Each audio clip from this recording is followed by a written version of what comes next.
ఇదో మెడికల్ దందా. కాసుల కోసం కక్కుర్తిపడి జనం ప్రాణాలతో చెలగాటమాడుతున్న మెడికల్ మాఫియా కథ. పబ్లిక్ హెల్త్ ఏమైపోతే మాకేంటి, మాకు పైసలే ముఖ్యమంటూ సాగుతున్న బిజినెస్ ఇదే. ఓవైపు ప్రభుత్వం డ్రగ్స్ పై కఠిన చర్యలు తీసుకుంటుంటే, మరోవైపు మెడికల్ మాఫియా మాత్రం తమకు అడ్డే లేదన్నట్టుగా రెచ్చిపోతుంది. ఇందులో కార్పొరేట్ సంస్థలు భాగం కావడమే ఇప్పుడు కలకలం రేపుతోంది. అసలేంటి మెడికల్ మాఫియా, అది చేస్తున్న దందా ఏంటి? Big TV exclusive investigation.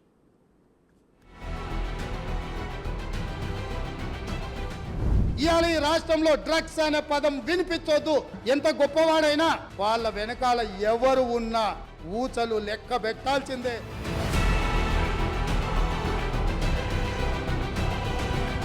Telugu రాష్ట్రాల్లో కోరలు చాచిన డ్రగ్స్ భూతాన్ని తరిమి కొట్టడానికి తీవ్రంగా ప్రయత్నిస్తున్నారు రెండు రాష్ట్రాల ముఖ్యమంత్రులు. ఈ ఉద్యమంలో ఇప్పటికే బిగ్ టీవీ భాగస్వామ్యమైంది.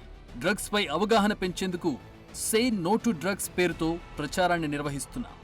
గుట్టు చప్పుడు కాకుండా కొనసాగుతున్న డ్రగ్స్ అమ్మకాలను వెలుగులోకి తెచ్చే ప్రయత్నంలో బిగ్ టీవీ బృందాలు శ్రమిస్తున్నాయి.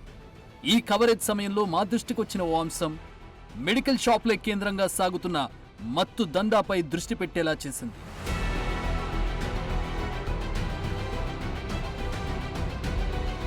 గంజి తెచ్చుకుంటారు. ఎక్కడ వెళ్ళి తెచ్చుకుంటారు? దూరపేటలో. ఇంకా దూరపేట ఒక్క చోట. అది ఎంతకు దొరుకుతుంది అన్న?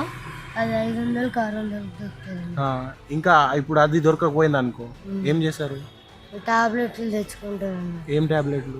అవి మొత్తం టాబ్లెట్లు తెచ్చు. ఎక్కడ అమ్ముతారు అది? అది ఆ మెడికల్ షాప్లో అమ్ముతారు.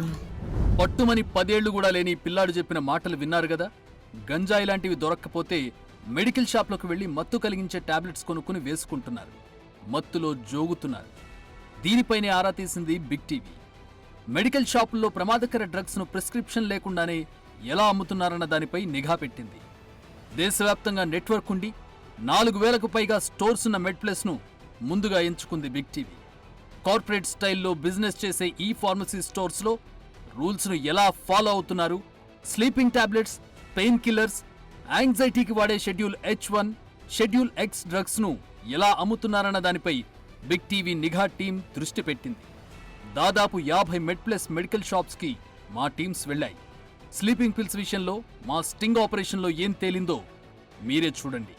పెయిన్ కిల్లర్ ఒకటి ఇవ్వండి. రెస్టిల్ 0.25 mg ఉంటుందంట, అదొకటి ఇవ్వండి. ఒక టాబ్లెట్ రాదు. సరే, షీట్ ఇచ్చేసాను. ఇప్పుడు ఎంత 0.25 ఇచ్చారా? ఇంకొకటి 0.5 mg. అది ఎక్కువ, ఇది ఎక్కువ పవర్. అదే ఇవ్వండి. ఎక్కువ వేసుకుంటేనే తొందరగా నిద్రనా పోతుంది కదా. రెస్టిల్ టాబ్లెట్ ను ప్రిస్క్రిప్షన్ లేకుండానే అమ్మేశారు. ఇది చాలా డేంజరస్ మెడిసిన్. ఒకసారి వాడడం మొదలు పెడితే అది వేసుకోకుండా రోజు గడవడం చాలా కష్టం. బ్రెయిన్ యాక్టివిటీని ఈ టాబ్లెట్ కంట్రోల్ చేస్తుంది. దీన్ని అతిగా వాడితే శారీరక మానసిక సమస్యలు కూడా వస్తాయి. నెట్రావెట్ టాబ్లెట్ కూడా ఇలాంటిదే. నిద్రలేమితో బాధపడే వాళ్లకు డాక్టర్లు దీన్ని పరిమితంగా సజెస్ట్ చేస్తారు. దీన్ని చాలా మంది డైరెక్ట్ గా కొని వేసుకొని మత్తులో జోగుతున్నారు. ఇలాంటి టాబ్లెట్స్ ను వాడడం మొదలుపెట్టి సడన్ గా ఆపేస్తే వాళ్లకు పిచ్చెక్కిపోతుంది.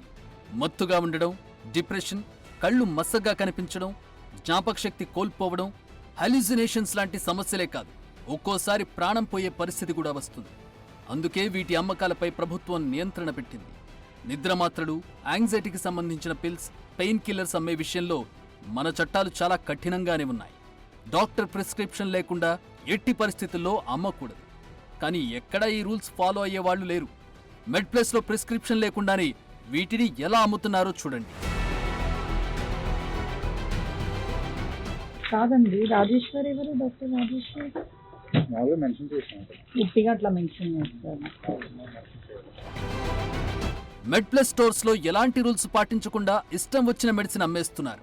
నోటికొచ్చింది చెబితే చాలు ఆ మెడిసిన్ చేతిలో పెడతారు. బిల్ కావాలని అడిగితే ఇట్టే ఇచ్చేస్తారు. అయితే డాక్టర్ పేరు మనం చెప్పకపోయినా వాళ్ళు అడగరు. తమకు నచ్చిన డాక్టర్ పేరును బిల్లో పెట్టేస్తారు. లేదంటే డిఆర్ అంటూ ఇష్టం వచ్చినట్టు పెట్టేస్తారు. పోనీ కౌంటర్లో ఎవరైనా ఫార్మసిస్ట్ ఉంటారంటే ఉండరు. నిద్రమాత్రలతో పాటు అనేక షెడ్యూల్ X, H1 డ్రగ్స్ ను ఎవరికి పడితే వారికి ఇచ్చేస్తున్నారు. పైగా డాక్టర్ రాసిచ్చిన మెడిసిన్ కన్నా తమ బ్రాండ్ మెడిసిన్ తీసుకుంటే డిస్కౌంట్ ఎక్కువ ఉంటుందంటూ చెబుతారు. బ్రాండెడ్ కంపెనీల మెడిసిన్స్ కన్నా మెడ్ప్లస్ జెనరిక్ మెడిసిన్ అమ్మితే ఇన్సెంటివ్స్ ఎక్కువ ఇస్తుండడంతో సేల్స్ పర్సన్స్ కూడా కస్టమర్లకు ఇలాగే అంటగడుతున్నారు. కొన్ని చికిత్సలకు కాంబినేషన్ డ్రగ్స్ చాలా కీలకం. అవి ఒక మోతాదుకు బదులు మరో మోతాదు తీసుకుంటే నయం కాకపోగా కొత్త సమస్యలు వచ్చే ప్రమాదం ఉంది. అందుకే మెడికల్ షాప్లో ఫార్మసిస్ట్ కంపల్సరీ అన్న రూల్ ఉంటుంది. కానీ బిగ్ టీవీ వెళ్లిన చాలా మెడ్ ప్లస్ ఫార్మసీ స్టోర్స్లో ఫార్మసిస్ట్లే లేరు. కేవలం 10th ఇంటర్ చదివిన వాళ్లే అక్కడ మెడిసిన్స్ అమ్మేస్తున్నారు. ఫార్మసిస్ట్ లేకపోతే ఎలా అన్న మా ప్రతినిధి ప్రశ్నకు మెడ్ ప్లస్ స్టోర్ ఇన్ఛార్జ్ ఏం సమాధానం ఇచ్చారో చూడండి. ఇప్పుడు వన్స్ అగ్రిమెంట్ అయిపోయాక ఈయన హోమ్ గా పెట్టుకోవచ్చా? మీరు ఇవ్వరా? లైక్ సర్టిఫికేట్ ఉండాలి. సర్టిఫికేట్ సపరేట్ పెట్టుకోవాలి. B pharma M pharma certificate మీరు చేయలేదు మరి? చేయకపోతే రెంటెడ్ దొరుకుతుంది బయట సర్టిఫికేట్. రెంటెడ్ అడ్మినిస్ట్రేటర్ మేనేజ్ చేస్తారు. ఈ ఫార్మ్ చేసినంత సర్టిఫికేట్ ఇచ్చుకోవాలి. మంత్లీ ఎంత పే చేస్తే దాన్ని రెంటెడ్ అంటారు కదా, ఆ పర్సన్ కొంచెం కాంటాక్ట్ ఉండాలి. మెడ్ ప్లస్ స్టోర్స్ అంతటా మెడిసిన్స్ అమ్మేది ఇలాంటి వాళ్లే. ఇంటర్ ఫెయిల్ అయినా జాబ్ అంటూ తీసుకుంటున్నారు. 11,000 నుంచి 12,500 వరకు శాలరీ ఇస్తామంటారు. 2 నెలలు మెడికల్ షాప్లోనే ట్రైనింగ్ ఇస్తారు. వారి 10వ తరగతి సర్టిఫికెట్ తీసుకుని 2 ఏళ్ల బాండ్ రాయించుకుంటున్నారు. ఇష్టం ఉన్నా లేకపోయినా 2 ఏళ్ల పాటు అక్కడ చచ్చినట్టు జాబ్ చేయాల్సిందే. ఫార్మసీ అయితే ఏం చేయలేదు. చేయాల్సి వస్తుంది. నాకు నార్మల్ డిగ్రీ.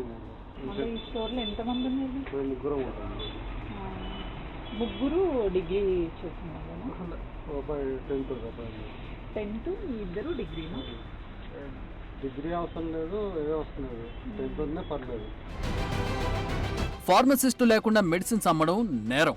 అలాంటి వారిపై డ్రగ్స్ కంట్రోల్ అధికారులు కఠిన చర్యలు తీసుకునే అవకాశం ఉంది. మరి దేశవ్యాప్తంగా నెట్వర్క్ ఉండి కార్పొరేట్ కంపెనీలా పనిచేసే మెడ్ ప్లస్ ఇంత దారుణంగా రూల్స్ ఉల్లంఘిస్తుంటే డ్రగ్ కంట్రోల్ అధికారులు ఏం చేస్తున్నట్టు? ఎందుకు చూసి చూడనట్టు వదిలేస్తున్నట్టు? ఒక రకంగా చెప్పాలంటే డ్రగ్ ఇన్స్పెక్టర్లు ఇన్స్పెక్షన్లకు వచ్చేది కూడా ముందుగానే వాళ్లకు తెలుస్తుందట. ఇంకా వాళ్ళేం చెప్పారో వినండి. ఇప్పుడు మరి వీళ్ళు వస్తారు కదా, ఎవరు వాళ్ళు వచ్చినప్పుడు అరేంజ్ చేసుకోవాలి. వాళ్ళు వచ్చినప్పుడు అరేంజ్ చేసుకోవాలి. ఫైన్ తెలుస్తుందా మీకు? వాళ్ళు వస్తుంటే ఏదో తెలుస్తుంది, చెప్తారు ఏ ఏరియాలో తిరుగుతున్నారు, వస్తారేమని అలర్ట్గా ఉండండి అని చెప్తారు. మెడ్ ప్లస్ గతేడాది నుంచి అమ్మిన మొత్తం మెడిసిన్ల విలువ అక్షరాల 614 కోట్లు.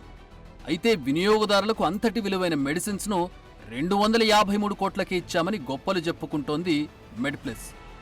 లాస్ట్ క్వార్టర్లో 125% లాభాలు పొందినట్టు లెక్కలు చెబుతున్నాయి. అంటే వీరి ఓమ్ని ఛానల్ నెట్వర్క్ ఎంత పక్కాగా పనిచేస్తుందో అర్థం చేసుకోవచ్చు.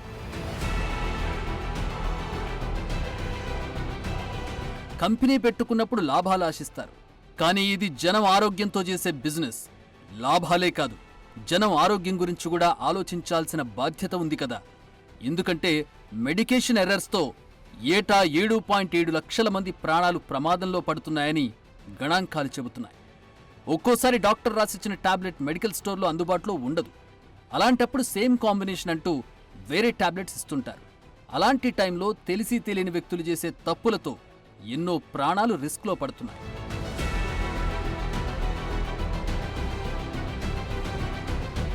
సో మొత్తంగా ప్రజల ఆరోగ్యాన్ని పణంగా పెట్టి మెడ్ ప్లస్ చేస్తుంది ఓ గలీజ్ దందా అనే చెప్పుకోవాలి. లాభాలు గడించడం కోసం ప్రజల ప్రాణాలతో చెడుగుడు ఆడుకోవడం ఏంటి అని బిగ్ టీవీ ప్రశ్నిస్తోంది. ఏవేవో సమస్యలపై ఉద్యమాలు చేసేవారు ఇంతటి సీరియస్ ఇష్యూపై ఎందుకు ఫోకస్ చేయడం లేదు? లేదంటే భవిష్యత్తులో మెడికల్ షాపులే డ్రగ్స్ కేంద్రాలుగా మారినా ఆశ్చర్యపోనక్కర్లేదు. అందుకే బిగ్ టీవీ ఈ ఇష్యూపై ఫోకస్ చేసింది.